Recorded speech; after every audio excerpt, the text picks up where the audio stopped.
በዓለ ደብረ ታቦር። የደብረ ታቦር በዓል በቤተ ክርስቲያናችን አስተምሮ ከጌታችን ኢየሱስ ክርስቶስ 9 አበይት በዓላት አንዱ ነው። ከአበይት በዓላት የተመደበበት ምክንያት በደብረ ታቦር የተገለጸው ምስጢር ድንቅ በመሆኑ ነው። ደብረ ታቦር ከገሊላ ባህር በምዕራባዊ በኩል 10 ኪሎ ሜትር ርቀት የሚገኝ ተራራ ሲሆን ከፍታው ከባህር ወለል በላይ 572 ሜትር ይሆናል። በዚህ ተራራ ላይ ጌታችን መድኃኒታችን ኢየሱስ ክርስቶስ ብርሃነ መለኮቱን እንደሚገልጽ ምሳሌና ትንቢት ተነግሯል። ልበ አምላክ ቅዱስ ዳዊት በትንቢቱ ታቦርና አርሞንዮ በስምህ ደስ ይላቸዋል ብሎ የተናገረው ትንቢት እንዲፈጸም ጌታችን አምላካችን መድኃኒታችን ኢየሱስ ክርስቶስ ተአምራቱን በዚህ ተራራ ላይ ገልጧል። መዝሙረ ዳዊት ምዕራፍ 88 ከቁጥር 12 በዘመነ መሳፍንትም ባርቅ ሲራራን ከነሰራዊቱ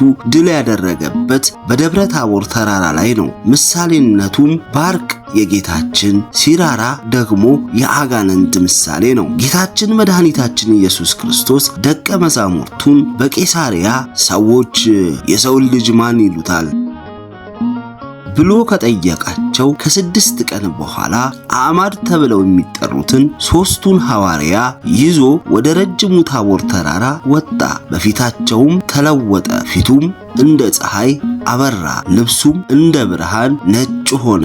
እነሆም ሙሴና ኤልያስ ከእርሱ ጋር ሲነጋገሩ ታዩአቸው። ቅዱስ ጴጥሮስ መልሶ ጌታችንን ጌታ ሆይ በዚህ መኖር ለኛ መልካም ነው፣ ብትወድስ በዚህ 3 ዳስ እንስራ፣ አንዱን ላንተ፣ አንዱንም ለሙሴ፣ አንዱን ለኤልያስ አለ። በዚህ ጊዜ ብሩህ ደመና ጋረዳቸው። ከደመናውም በእርሱ ደስ የሚለኝ የምወደው ልጄ ይህ ነው፣ እርሱን ስሙት የሚል ድምፅ ተሰማ። ሐዋርያት ይህን ሰምተው የጌታችንን መለኮታዊ ክብር አይተው በፊታቸው ወደቁ፣ እጅግ ፈርተው ነበር። ጌታችንም ተነሱ፣ አትፍሩ አላቸው። በዚህ መልክም አምላክነቱን ገለጠላቸው። የቅዱስ ማቴዎስ ወንጌል ምዕራፍ 17 ከቁጥር 1 እስከ 10።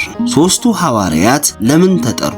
አዕማድ ሐዋርያት ተብለው የተመረጡ ቅዱስ ጴጥሮስ፣ ቅዱስ ያዕቆብ፣ ቅዱስ ዮሐንስ ናቸው። የቅዱስ ጳውሎስ መልእክት ወደ ገላትያን ሰዎች ምዕራፍ 2 ከቁጥር 9 ስማቸውን ያገኙበት ዋና ምክንያት ጌታችን በኢያሪዮስ ቤት ልጁን ሲፈውስ በጌተ ሰማኔ ሲጸልይና በደብረ ታቦር ምስጢረ መለኮቱን ሲገልጥ ከእርሱ ጋር ስላልተለዩና ይዟቸው ስለሄደ ነው። የቅዱስ ማርቆስ ወንጌል ምዕራፍ 5 ከቁጥር 37 እስከ 43። ሙሴና ኤልያስ ለምን ተመረጡ?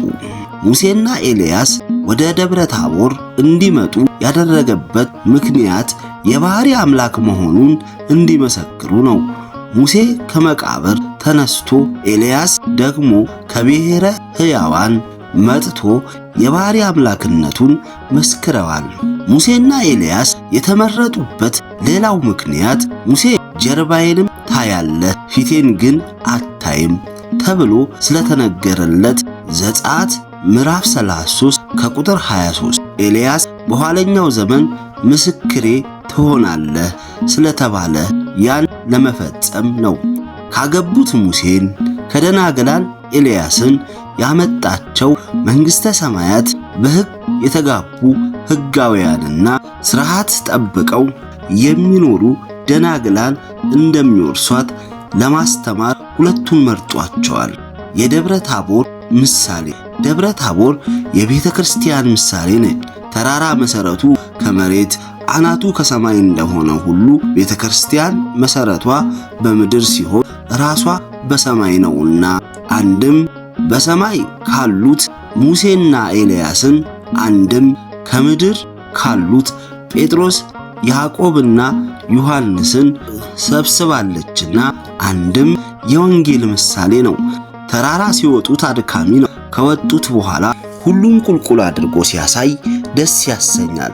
ወንጌልም ሲማሯት ሲያስተምሯት ታደክማለች። ከተማሯት በኋላ ግን ጽድቅና ኃጢአትን እውነትና ሐሰትን ለይታ ስታሳውቅ ደስ ታሰኛለችና። ወስብሐት ለእግዚአብሔር ወወላዲቱ ድንግል ወለመስቀሉ ክቡር። ይቆየን።